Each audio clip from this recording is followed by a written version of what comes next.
Bienvenido una vez más. Gracias por tomar su tiempo para estar con nosotros en esta reunión digital, podríamos decir. No es tanto una reunión, predicación digital. Pero primero vamos a empezar con algunos himnos. El himno número 59. Himno número 59 en nuestro himnario es el grande amor sublime eterno. Vamos a ver en nuestro estudio un poco del amor de Dios. De hecho, cualquier pasaje que leemos en la Biblia, si realmente lo estudiamos, si realmente lo vemos con la perspectiva correcta, vemos al amor de Dios. Himno número 59.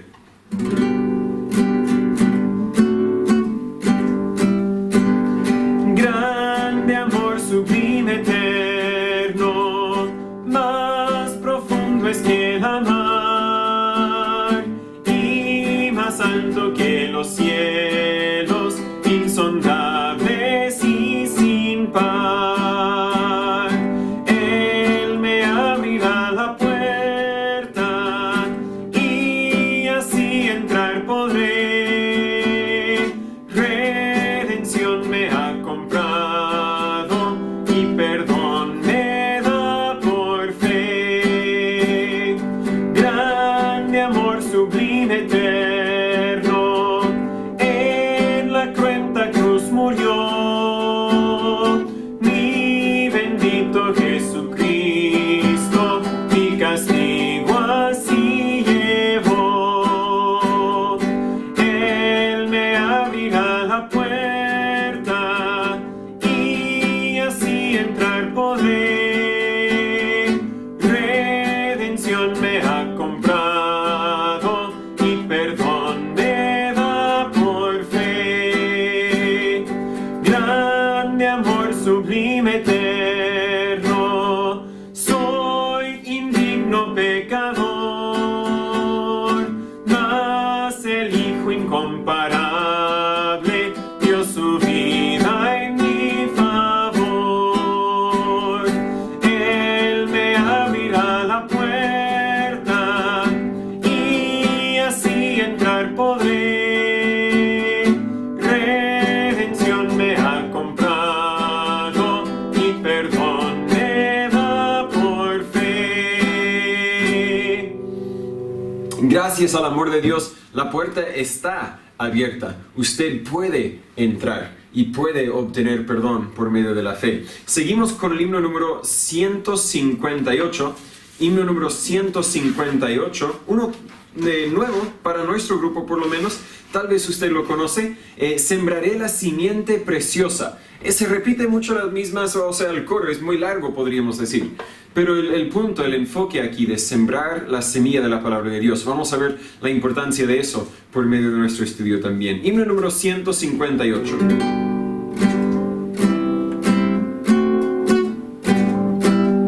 Sembraré la simiente preciosa del glorioso evangelio de amor.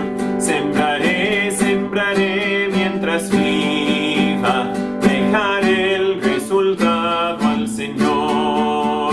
Sembraré, mientras viva simiente de amor. Segaré, al hallarme en la casa de Dios. Sembraré en corazones sensibles la doctrina del Dios de perdón. Sembraré mientras viva, dejaré el resultado al Señor. Sembraré, mientras viva simiente de amor. Segaré,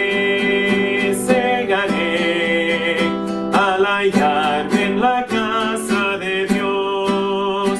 Sembraré en corazones de mármol la bendita palabra de Dios. Sembraré mientras viva, dejaré el resultado al Señor. Sembraré, mientras viva simiente de amor. Segaré,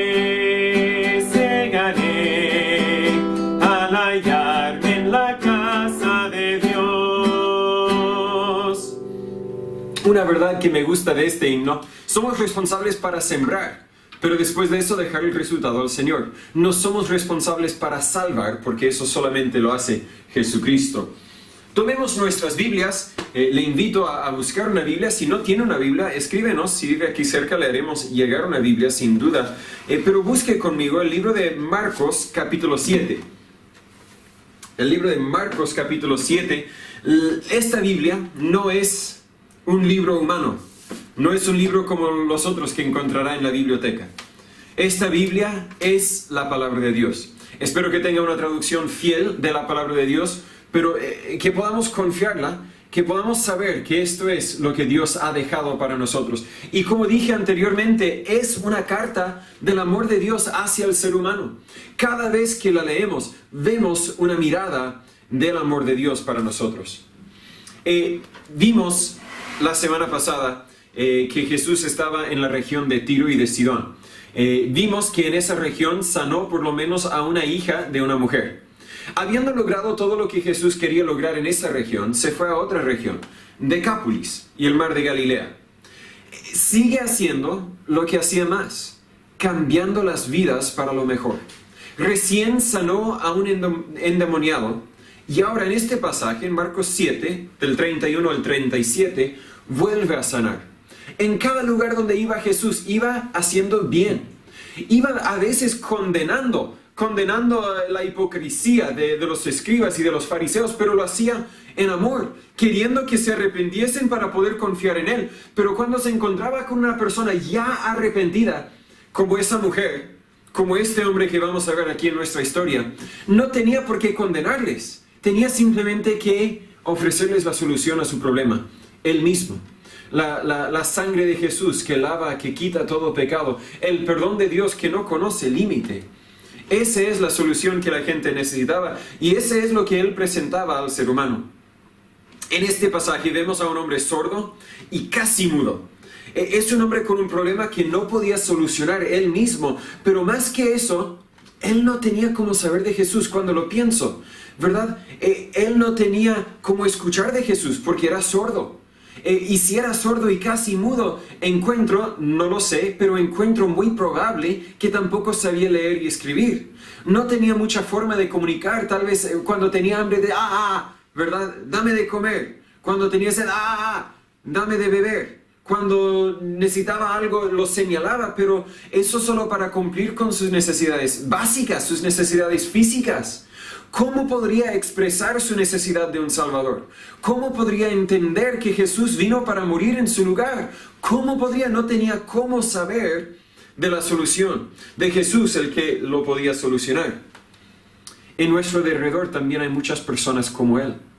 Personas con una necesidad debido a su pecado. No estoy diciendo de sordos físicamente, de casi mudos físicamente. Estoy hablando espiritualmente ciegos, la Biblia dice. Satanás, el Dios de este mundo, les ha cegado la mente para que no se arrepintiesen, para que no crean en el Evangelio y no tienen cómo conocer de la solución. Si es que tú y yo no cumplimos con nuestro deber, como cantamos recién, de sembrar la simiente preciosa.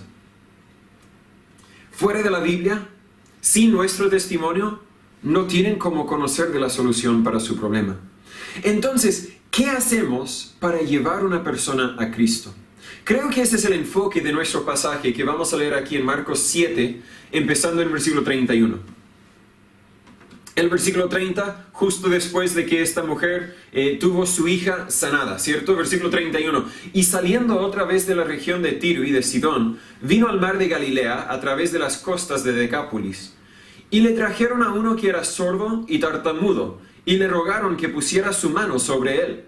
Y tomándole aparte de la multitud, metió sus dedos en las orejas de él, y escupiendo, tocó su lengua.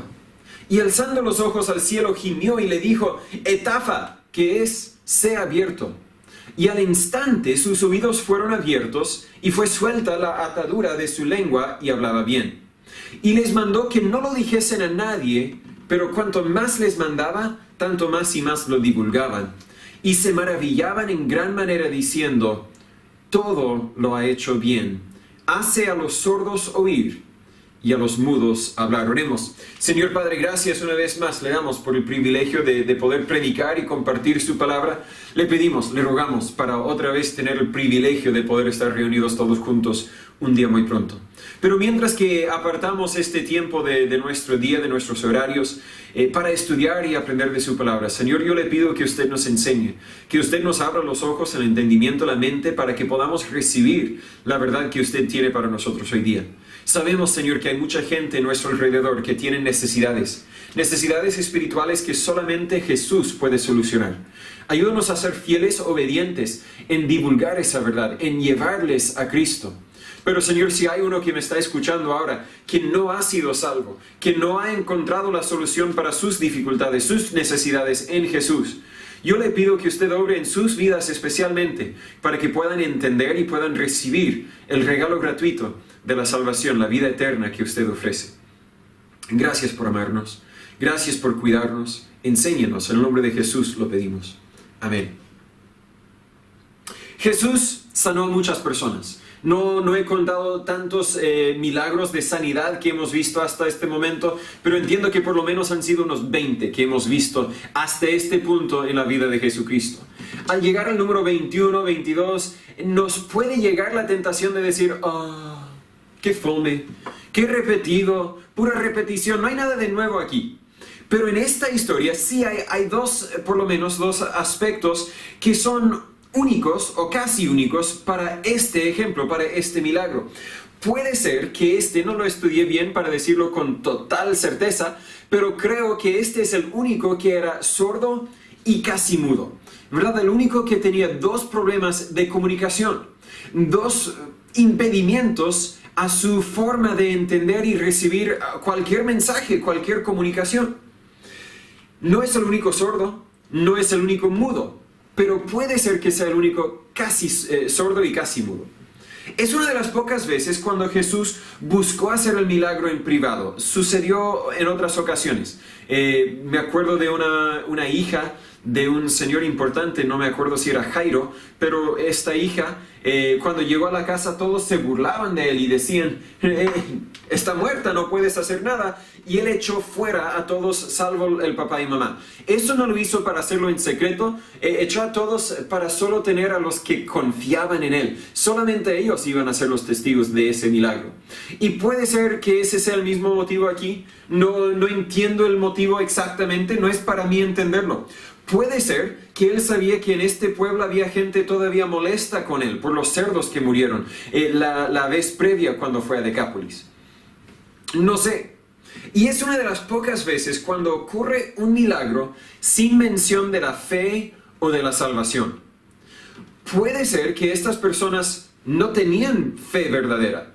Tenían una fe especulativa, ¿verdad? Una fe de que, bueno, vamos a llevarlo a Jesús a ver qué sucede. Al final Jesús no lo va a dejar peor de lo que está. Puede ser que no tenían fe genuina, no lo sé. Puede ser que tenían fe, pero esa fe es entendida, ¿verdad? Jesús no tenía que señalar la fe porque entendió que tenían fe. No lo sé. Solo observo que es una de las pocas veces cuando Jesús hace el milagro sin mencionar la fe. El enfoque, por lo tanto, parece no estar en la fe del ser humano, sino en el poder de Dios. Y creo que ese es uno de los puntos principales de este pasaje, que el poder de Dios no depende de nuestra fe. Hemos concluido hace unas semanas nuestro estudio del libro de Hebreos capítulo 11, el capítulo de la fe. Y claro, el enfoque ahí es la fe y lo que Dios puede hacer por medio de nosotros cuando nosotros depositamos nuestra fe en Él, cuando nosotros creemos tanto en Dios que queremos obedecer a Dios. Y es un punto muy válido de Hebreos capítulo 11, no quiero quitar nada de lo que hemos visto ahí. Pero a la vez es totalmente cierto que Dios no necesita nuestra fe para poder obrar en nuestras vidas. Cuando Dios empezó a obrar en mi vida y por seguro también la suya, si usted es hijo de Dios, usted en ese momento no tenía fe en Jesús para creer en Él. Pero gracias a Dios Él obró en mi vida para que yo tuviera muchas oportunidades para ir a la iglesia, para escuchar del Evangelio sin que yo tuviera fe en Él. Dios puede obrar a pesar de nuestra falta de fe. A la vez no sé si estos hombres realmente tenían gran falta de fe. Puede ser que tenían una gran medida de fe. No lo sé. El punto es que el enfoque no es en la fe del ser humano. El enfoque es en la fe de Dios, el poder de Dios. 4 aspectos de esto que veo, de estos hombres que llevaron su amigo a Cristo. Ni sé si era su amigo.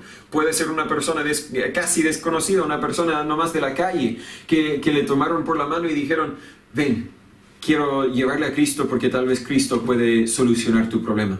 En fin, lo primero que veo en el versículo 32 es la dependencia del hombre. Lo expliqué un poco en la introducción, pero el versículo 32 dice, y le trajeron a uno que era sordo y tartamudo, y le rogaron que pusiera su mano sobre él. Era sordo y tartamudo. Antes, este hombre dependía de estrategias inadecuadas. Como expliqué antes, si él tenía hambre, pero no tenía cómo decir yo quiero una hamburguesa, yo quiero porotos. Mi esposa va a preparar porotos para el almuerzo hoy día. Lo siento, no están invitados. Y lo siento, ya lo comimos cuando lo está viendo, ¿cierto? Pero me encantan los porotos. Él no tenía cómo expresar lo que él quería. Dependía de estrategias inadecuadas. ¿Cómo tenía forma de expresar su amor? Tal vez con un abrazo, pero si la persona no quería recibir el abrazo, él no tenía cómo comunicar. Puede ser, lo dudo, no soy experto de la sociedad de ese momento. Puede ser que había una forma de comunicar con señas, como hoy día tenemos una forma organizada, pero según entiendo esa forma organizada no se organizó hasta, no sé, el último siglo o el siglo anterior. El punto es que él no tenía una forma muy adecuada para poder comunicar sus necesidades. Tal vez tomaba lo que quería y hacía lo que quería, pero no tenía cómo comunicarse con otros. No tenía cómo expresar su ansiedad, expresar sus necesidades. Y de la misma forma, el mundo toma lo que quiere y hace lo que quiere. Tal como él no tenía comunicar, no tenía el entendimiento de poder comunicar, entonces simplemente hacía lo que querían. En Santiago capítulo 4, versículo 1, la Biblia dice, entiende conmigo antes de leerlo, esto fue escrito a cristianos. Entiendo yo, los cristianos perseguidos tal vez, pero fue escrito a cristianos, no fue escrito a gente totalmente perdida, pero aún dentro de los cristianos, versículo 1, ¿de dónde vienen las guerras y los pleitos entre vosotros, entre los cristianos, entiendo yo? ¿No es de vuestras concupiscencias las cuales combaten en vuestros miembros? Es decir, actúan a base de sus concupiscencias, los deseos de la carne. Codiciáis y no tenéis. Matáis y ardéis de envidia y no podéis alcanzar. Combatís y guerráis y no tenéis porque no pedís. Es decir, no piden de Dios. Pedís y no recibís porque pedís mal para gastar en vuestros deleites. Buscas tomar lo que quieres y hacer lo que quieres. Buscas vivir tu vida como tú quieres nomás. Adúlteros y adúlteras, ¿no sabéis que la amistad del mundo es enemistad contra Dios? Cualquiera pues que quisiere ser amigo del mundo se constituye enemigo de Dios. El punto aquí de todo esto es que estos cristianos estaban viviendo tal como este hombre sordo y tartamudo. Tomaban lo que querían tomar, hacían lo que querían hacer. Aunque el hombre sordo y tartamudo no tenía mucho conocimiento de la voluntad de Dios. Aquí los cristianos tenían conocimiento de la palabra de Dios. Pero aún así decían, vamos a vivir nuestras vidas como queremos, como que si fuésemos sordos y tartamudos. Un gran peligro ahí. El mundo sabe que tiene necesidades. Especialmente ahora durante todo este drama de COVID, ¿verdad? Sabe que tiene necesidades, tengo ansiedad y necesito buscar la paz. Tengo temores y necesito que alguien me tranquilice. Tengo este problema y necesito una solución. Y buscan la solución porque no saben dónde encontrar la solución verdadera. Muchas veces buscan la solución en el pecado. Algunos se ahogan en el alcohol. Otros se ahogan en las drogas. Otros se ahogan en algún pecado habitual, un pecado que llega a ser un vicio para ellos. Pero buscan un escape, buscan un refugio y no saben dónde encontrarla. Toman lo que quieren, hacen lo que quieren porque no tienen conocimiento del Dios verdadero. Entienda conmigo que según Tito 3:3, así éramos todos, incluso los que hoy día somos creyentes. La Biblia dice en Tito 3:3, porque nosotros también éramos en otro tiempo insensatos, rebeldes, extraviados, esclavos de concupiscencias. Eso quiere decir, hacíamos lo que nuestra carne quería hacer.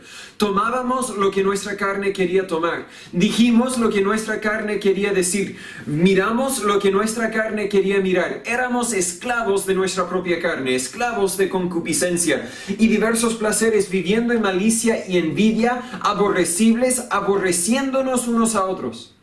A veces hasta nos aborrecíamos a nosotros mismos porque no queríamos hacer lo que estábamos haciendo, pero no vimos, no conocimos a la solución.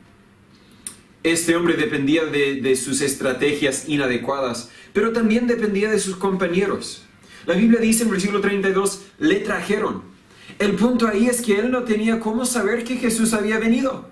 Él no tenía cómo saber dónde buscar a Jesús, si es que hubiese tenido cómo saber que Jesús es la respuesta. Dependía de sus compañeros. Y ellos, cuando lo llevaron a Jesús, ni tenían cómo explicarle a dónde iban. Pero le obligaron como quiera, ¿verdad? Le trajeron. Entiendo la idea de que tal vez un poco esforzado. Tal vez le tomaron por la mano y él dijo, no quiero ir. Y ellos dijeron, vamos, vas a venir con nosotros. Creo que lo más probable, de alguna forma, este hombre sordo y tartamudo tenía alguna medida de confianza en estos hombres. Es decir, cuando yo veo la gente de la calle, la gente necesitada, no lo he visto tanto aquí, pero a veces entiendo de que algunas personas maltratan a personas de la calle, se burlan de esas personas de la calle y los maltratan de alguna forma bien sencilla. Si estos compañeros hubiesen maltratado a este hombre sordo y tartamudo, si hubiesen burlado de él, si le hubiesen tirado vasos de agua helada o si le hubiesen maltratado de alguna forma y ahora dicen, ven, vamos a llevarle a Jesucristo, yo pienso que ese hombre sordo y tartamudo haría todo lo posible para pelear, para morder, para hacer todo lo necesario para escaparse de ellos. ¿Por qué? Porque sabía, siempre me han maltratado, por seguro ahora también me están maltratando. Es un punto aparte, pero es un buen punto. Cuando nosotros queremos llevar a alguien a Cristo, si los hemos maltratado, si nos hemos burlado de ellos, si los hemos ofendido e insultado de una forma no tan necesaria, si los hemos maltratado y luego decimos, oye, quiero contarte de Jesucristo, ¿nos van a creer? ¡No! Imposible. Con ellos hemos perdido la oportunidad para testificarles. Hemos perdido la oportunidad para llevarles a Cristo. ¿Por qué? Porque no les tratamos como correspondía. Ese es un punto aparte.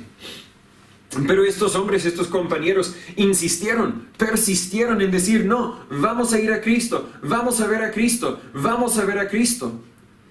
¿Cómo es que estos compañeros habían conocido de Jesús?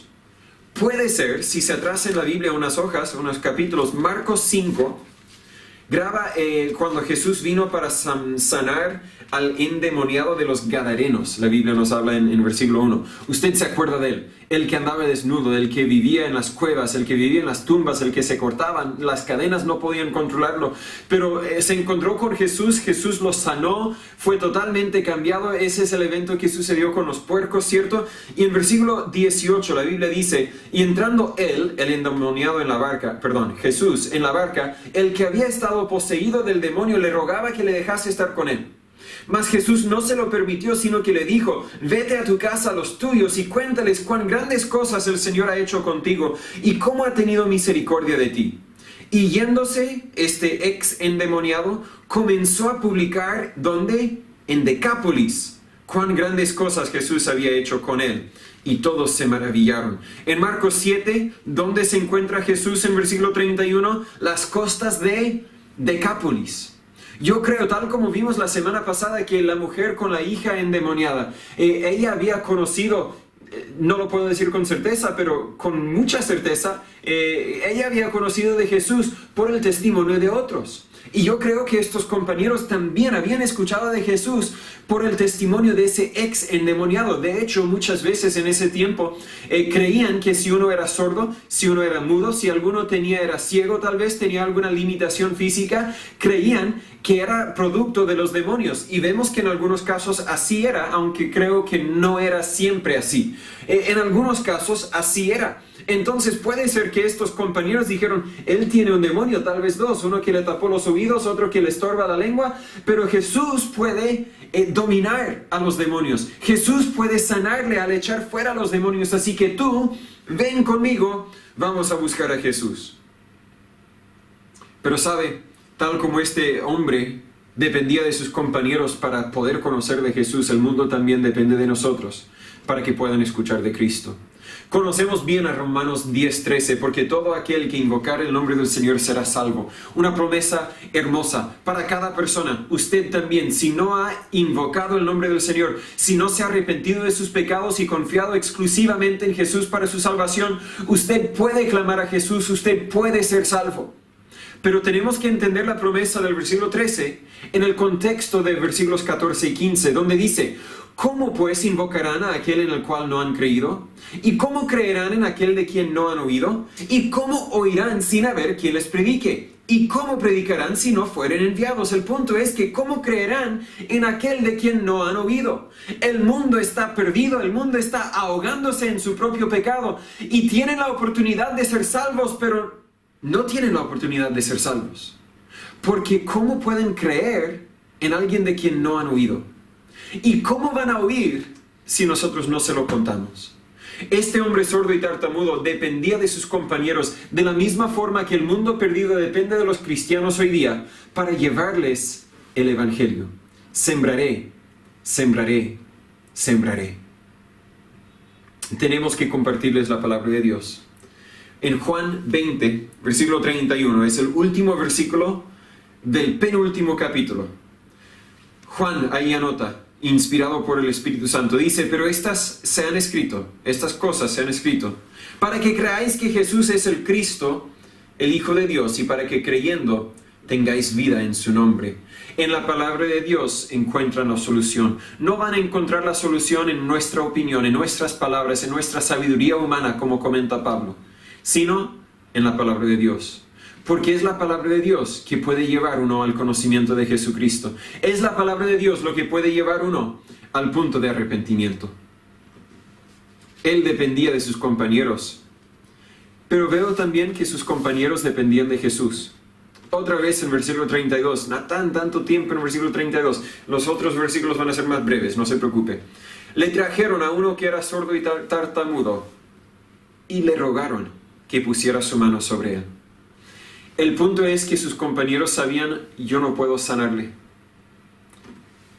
Si él va a ser sanado, Jesús tendrá que hacerlo.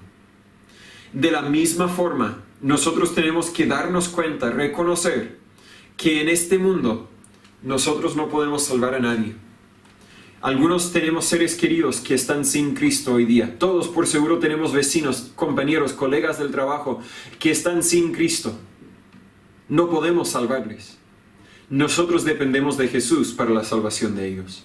Si van a ser salvos, va a ser porque, claro, alguien les testificó, pero va a ser porque Jesús obró en sus vidas. Jesús los salvó. Lucas 19:10, la Biblia dice, porque el Hijo del Hombre vino a buscar y a salvar lo que se había perdido. Si el ser humano podía salvar, ¿por qué vino el Hijo del Hombre? ¿Por qué vino Jesús? No, Él vino porque nosotros no podemos salvar. Él sí puede salvar. En Hebreos 7:25, hablando de Jesús, dice, por lo cual puede también salvar perpetuamente a los que por Él se acercan a Dios, viviendo siempre para interceder por ellos. Él puede salvar perpetuamente a los que, podríamos decir, a todos los que por Él se acercan a Dios. El punto aquí es que Jesús es el que salva. Tú y yo nos salvamos. Dependemos de Jesús, tal como estos compañeros dependían de Jesús. Veo la necesidad de este Señor, la dependencia del hombre, pero veo también el amor de Cristo. En versículos 33 y 34 lo sanó, ¿cierto? Pero no dijo, no me toques, no te acerques, mejor quédate allá. Dios, sánalo, por favor, en el nombre de Jesús, amén. No, vino, lo tocó. Escupió en tierra, no sabemos exactamente por qué escupió en tierra. Tal vez de alguna forma quería, no sé, no tengo idea. Mi tal vez no me suena tan lindo. Sonó mejor, en fin, no lo digo. No sé por qué. Y luego tocó la lengua. ¿Por qué tocar otra vez? No lo sé, pero creo que en cierto sentido está demostrando su amor. El toque humano, ¿verdad?, demuestra amor. Y por eso muchas personas ahora están sufriendo con el COVID-19, que no pueden tener ese contacto físico. Alguien me compartió que cuando todo esto empezó con COVID, viven cerca de sus padres tienen 84 y 91 años, quién sabe, viven cerca de los padres, pero llegó el COVID, dijeron nosotros seguimos trabajando, estamos expuestos a este virus, así que mejor no entramos a su casa, te vamos a comprar la comida, te lo llevamos a la puerta, lo ponemos con un spray desinfectante, ¿cierto? Y ahí se queda unas horas y luego pueden retirarlo y llevarlo a la casa. Vamos a cumplir para tus necesidades, pero no queremos pasar tiempo dentro de su casa porque no queremos compartir el bicho. Hasta eso sirvió para 1 o 2 meses y luego los padres llamaron y dijeron, tenemos 80 y 90 años, tenemos el derecho de elegir morir si sea necesario, pero preferimos morir de COVID que morir de estar solos. Así que vengan a la casa. Vinieron a la casa, claro, con todas las precauciones, lavando las manos, por seguro tal vez mascarilla, pero llegaron y abrazaron a mamá y papá. Porque no aguantamos sin contacto físico, especialmente con nuestros seres queridos. Entonces creo que Jesús de alguna forma estaba demostrando su amor para él.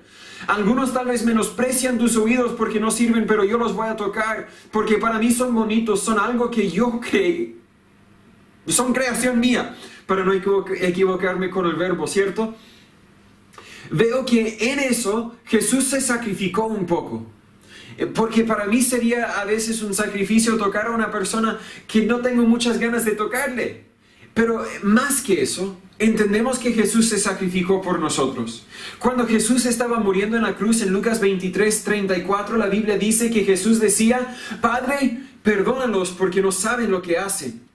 Padre estaba hablando directamente de los soldados romanos, pero yo creo que también estaba hablando indirectamente de cada uno de nosotros. Porque Él fue llevado a la cruz a causa de nuestros pecados. Y Jesús, muriendo en su momento de agonía, decía, Padre, perdónalos, porque no saben lo que hacen. Él estaba ofreciéndonos perdón por medio de su sacrificio.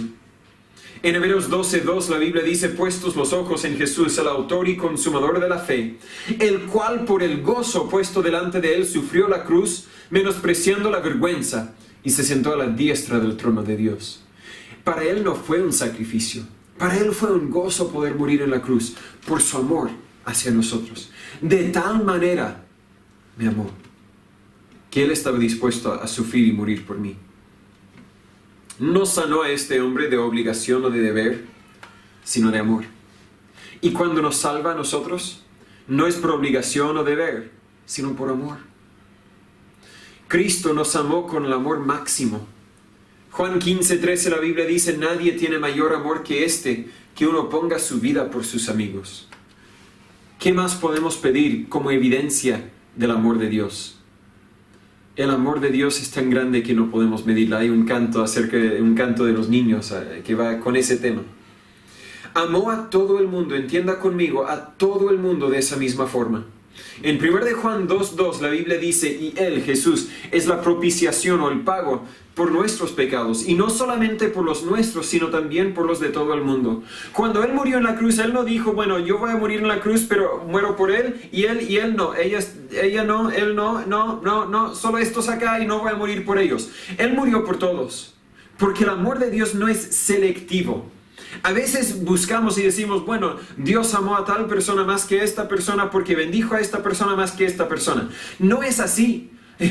Muchas veces los hijos, ¿verdad? A veces creemos que los padres tienen sus favoritos y que aman a él o ella más que a mí, cuando la verdad es que nos ama de una forma distinta porque conoce nuestras necesidades distintas.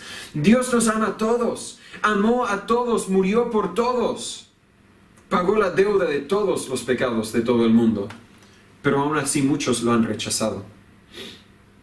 Jesús se sacrificó y luego sanó a este hombre. Romanos 2:4 dice, ¿o menospreciáis las riquezas de su benignidad y paciencia y longanimidad, ignorando que su bondad, la bondad de Dios, te guía al arrepentimiento? Es por el amor de Dios que podemos ser sanados. Es por el amor de Dios que podemos ser traídos, llevados a un punto de arrepentimiento para luego poder así depositar nuestra fe en Jesucristo. Es el amor de Dios. Sin el amor de Dios estaríamos tal como ese hombre antes estaba, sordos, tartamudos, sin conocer de Dios, sin conocer la solución de nuestro problema, sin esperanza, pero gracias al amor de Dios, muchos de nosotros hemos sido cambiados. Creo que Jesús, cuando miró al cielo, ¿verdad? Lo dice aquí en versículo 34, y alzando los ojos al cielo, gimió, y le dijo Efata, que sea abierto. Creo que cuando Jesús se fue ahí, Él estaba diciendo, hablamos de la dependencia del hombre en los compañeros. Hablamos de la dependencia de los compañeros en Jesús. Pero Jesús ahora está expresando su dependencia en Dios. No lo hago por poder propio, aunque Jesús tiene poder propio. No lo hago por voluntad propia, aunque tiene voluntad propia. Lo hago por el poder y la voluntad de Dios. Y yo no tengo poder propio. Yo no tengo voluntad, sí, pero mi voluntad no sirve de nada para la salvación de cualquier persona, incluyendo la tuya. Dependemos del poder de Dios. Y es precisamente lo que vemos en versículo 35, el poder de Cristo. La Biblia dice, al instante sus oídos fueron abiertos y fue suelta la atadura de su lengua y hablaba bien. Entienda conmigo que esta solución, este milagro fue instantáneo. Fue completo y fue final, fue total, podríamos decir. Fue instantáneo, dice al instante, fue completo los oídos y la lengua. Ya no tenía ninguna otra falla física menos las fallas que todos tenemos, ¿cierto? Y fue total, hablaba bien.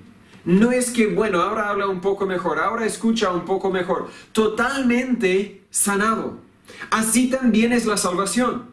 En 2 Corintios 5:17 la Biblia dice que de modo que si alguno está en Cristo, nueva criatura es. No dice nueva criatura llegará a ser, es instantáneo. Las cosas viejas pasaron, he aquí todas son hechas nuevas, es completa. Es total, no es parcial. Dios cambia toda tu vida cuando te salva. En Efesios 2:1 la Biblia dice, y Él os dio vida a vosotros, que estabais muertos en vuestros delitos y pecados. La diferencia entre una persona muerta y una persona viva, hay una gran diferencia. Y es una diferencia instantánea. El muerto ahora tiene vida. Es una diferencia completa, ¿verdad? No es que ahora sus ojos sirven, pero el resto de su cuerpo está paralizado. No, una vida completa. Y es un cambio total. ¿Verdad? No es vida parcial, sino vida completa. Colosenses 2:13 la Biblia dice, y a vosotros, estando muertos en pecados y en la incircuncisión de vuestra carne, os dio vida juntamente con Él, perdonándoos todos los pecados. El cambio de Dios, el poder de Cristo produce un cambio en la vida de un incrédulo que ahora es creyente. Produce un cambio instantáneo, completo y total. Así es el poder de Dios. Si el cambio en tu vida no ha sido instantáneo, si el cambio en tu vida no ha sido completo, si el cambio en tu vida no ha sido total, tal vez el cambio en tu vida no fue producto del poder de Dios. Muchas veces podemos intentar autorreformarnos. ¿Verdad? Entiendo que soy pecador, entiendo que Dios no está agradado, no está contento con mi pecado, entonces voy a dejar mi pecado. No voy a hacer ese pecado, no voy a hacer ese pecado, no voy a hacer ese pecado. Pero es una lucha. Vuelvo al pecado y vuelvo al pecado. ¿Por qué? Porque la Biblia dice que sigo siendo esclavo del pecado, esclavo de la concupiscencia. Entonces, la reforma, la autorreforma que sucedió en mi vida, no fue instantáneo, no fue completo, no fue total, porque no fue producto del poder de Cristo. ¿Explico la idea? El poder de Cristo produce un cambio total. No quiero decir que el cristiano verdadero nunca vuelve a pecar. Volvemos a pecar. Pero sabemos que el cambio interno es completo. Ya no deseo el pecado tal como lo deseaba antes. Ahora, cuando peco, sé que esto no está bien. No puedo ignorar al Espíritu Santo que vive dentro de mí. El cambio de Cristo es un milagro y es completo, instantáneo y total. Este milagro en específico comprobó que Jesús es nuestro Mesías. Comprobó que Jesús es el pago para nuestros pecados. La Biblia graba en Isaías 35, versículos 5 y 6. Entonces cuando llega el Mesías, entonces los ojos de los ciegos serán abiertos y los oídos de los sordos se abrirán. Entonces el cojo saltará como un ciervo y cantará la lengua del mudo, porque aguas serán cavadas en el desierto y torrentes en la soledad. Isaías 35:5 habla de los ojos de los ciegos abiertos, pero los oídos de los sordos se abrirán, tal como sucedió. El cojo saltará como el ciervo y cantará la lengua del mudo, tal como sucedió. Jesús hizo este milagro para demostrar que Él no simplemente fue un buen hombre que vivió una buena vida y murió de una forma simbólica. No. Él estaba demostrando que Él es Dios, que tomó carne, tomó la forma de un ser humano, vivió entre nosotros los seres humanos, sufrió y murió como el único sustituto para nuestros pecados. Si tú estás dependiendo de alguna otra cosa, de algún acto, de algún hecho, de algún estilo de vida, de alguna organización religiosa para la salvación de tu alma, estás dependiendo en la fuente equivocada. Porque el único que puede salvarte es nuestro Mesías, nuestro sustituto, Jesucristo. Por último, vemos el testimonio del hombre en versículos 36 y 37. Jesús les mandó que no dijesen a nadie el testimonio del hombre, el testimonio de los hombres. Les mandó que no lo dijesen a nadie, que no lo cuenten a nadie, pero cuanto más les mandaba, tanto más y más lo divulgaban. ¿Estaban en error al desobedecer a Dios? No va a entrar ese debate, no lo sé. Y se maravillaban en gran manera diciendo, todo lo ha hecho bien, hace a los sordos oír y a los mudos hablar. Veo que en el Nuevo Testamento, tal vez en cada caso, pero por seguro en la mayoría de los casos, cuando Jesús dice, no digan a nadie lo que sucedió, no cuenten a nadie el milagro que acaban de ver, casi siempre desobedecen a Jesucristo ahí. ¿Por qué? Porque esto es tan bueno que tengo que contarlo. No puedo guardarlo como un secreto. Tengo que contar a mis amigos, a mis familiares lo que Jesús hizo en mí o lo que hizo en esta otra persona porque fue un milagro milagroso y no puedo retenerlo. Tengo que contarlo. Mientras que nosotros, los cristianos, tenemos órdenes para contar. Y decimos, no puedo contarlo. Me da miedo. No sé cómo van a responder. No puedo hacerlo. No puedo hacerlo. En Hechos 1:8 lo citamos mucho. Jesús dijo, y recibiréis poder después de que haya venido sobre vosotros el Espíritu Santo. Y me seréis testigos a la vez en Jerusalén, en toda Judea, en Samaria y hasta el último de la tierra. Me seréis testigos. Más que un orden, lo toma por dado.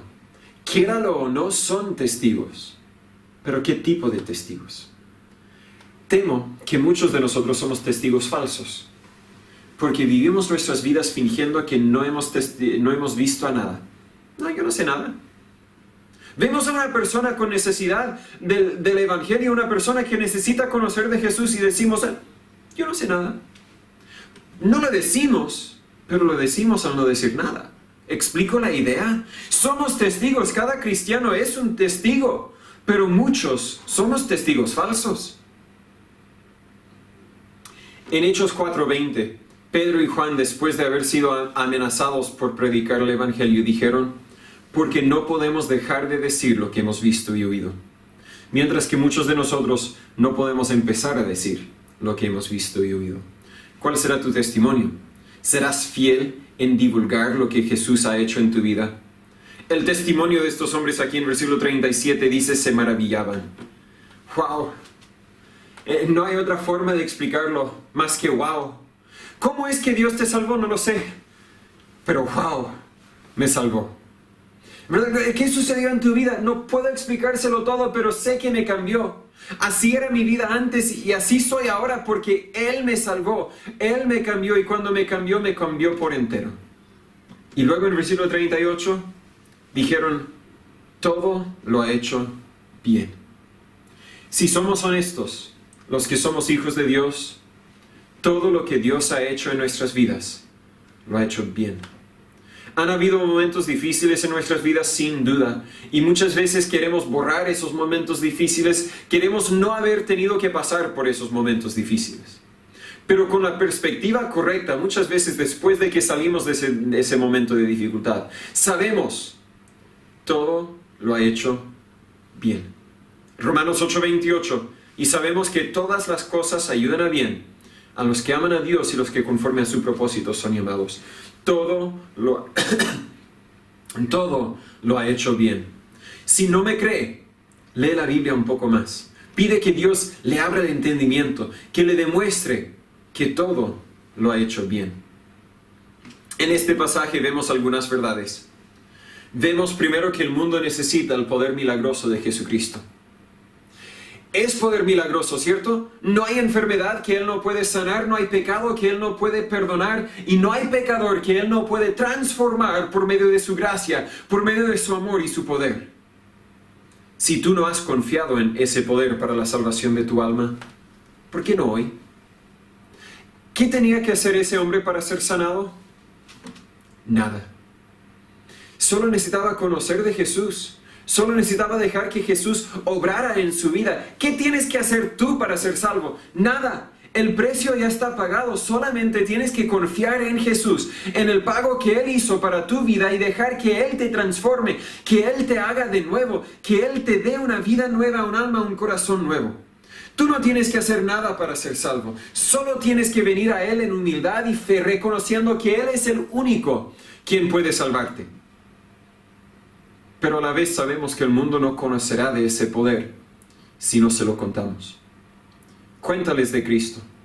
Si es necesario, tal como estos compañeros, tómales por la mano, llévales a Cristo.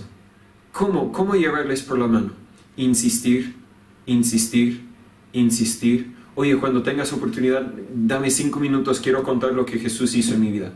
Oye, este domingo tenemos reunión. Cuando volvamos a tener reuniones. Al otro domingo también. Y al otro. Cuando vienes, insistir, insistir e insistir. Porque necesitan saber de Jesucristo. Y si nosotros no somos obedientes al mandamiento de Dios, ¿cómo sabrán? Dios, Padre, gracias por amarnos. Gracias por esta oportunidad de estudiar su palabra. De ver una mirada más acerca del poder de Jesucristo. Acerca del poder tuyo para cambiar y transformar a cualquier persona. Cualquier vida que se encuentre en cualquier dificultad, usted es la solución. Dios, ayúdanos a ser obedientes en divulgar y difundir esa verdad. Como estos hombres, ayúdanos a contar que todo lo has hecho bien. Si hay uno que ha escuchado este mensaje, que está escuchando ahora, que no es hijo suyo, que ha confiado en una autorreforma o algo que no sea el poder de Cristo para su salvación, sino han sido transformados totalmente, completamente, instantáneamente por el poder de Jesús. Obren sus vidas. Ayúdenles a entender el Evangelio. Ayúdenles a escribirme si tienen alguna duda para que podamos contestarla. Y ayúdenles a confiar en ti. Ayúdanos a nosotros, Señor, a alcanzar a nuestros vecinos, a nuestra comuna con el Evangelio. Y ayúdanos a vivir por ti. En el nombre de Jesús lo pedimos. Amén. Terminemos con un último himno. El himno número 87. Si tú, tal como este hombre, sigues con tu dificultad, sigues en tu pecado, hay un mensaje para ti. Ven a Cristo. Déjame tomarle por la mano. Déjame enseñarle lo que la Biblia dice. Ven a Cristo. Escucha, amigo, al Señor, pues Él te da perdón. Te invita hoy tu Redentor, en Él hay salvación. Ven a Cristo, ven a Cristo, ven a Emmanuel.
Cristo, ven a Cristo, ven a Emmanuel, y la vida, vida eterna, hallarás en Él. Ven a Cristo si no ha venido. No tengo anuncios, si hay anuncios estarán en el comentario. Estoy predicando el jueves, unas 2 semanas y medio antes de que publicamos esta predicación. Si todo ha salido como plan, estoy ahora en casa cumpliendo la cuarentena con la familia y Dios mediante al otro domingo podré salir de esa cuarentena. Sigamos orando por ese templo, sigamos orando para la oportunidad de poder volver a reunirnos, a estar todos juntos en el tiempo según la voluntad de Dios. Gracias por su participación. Si puedo ayudarles, avíseme. Si yo no puedo, tal vez algún otro hermano de la iglesia podrá. Que Dios les cuide.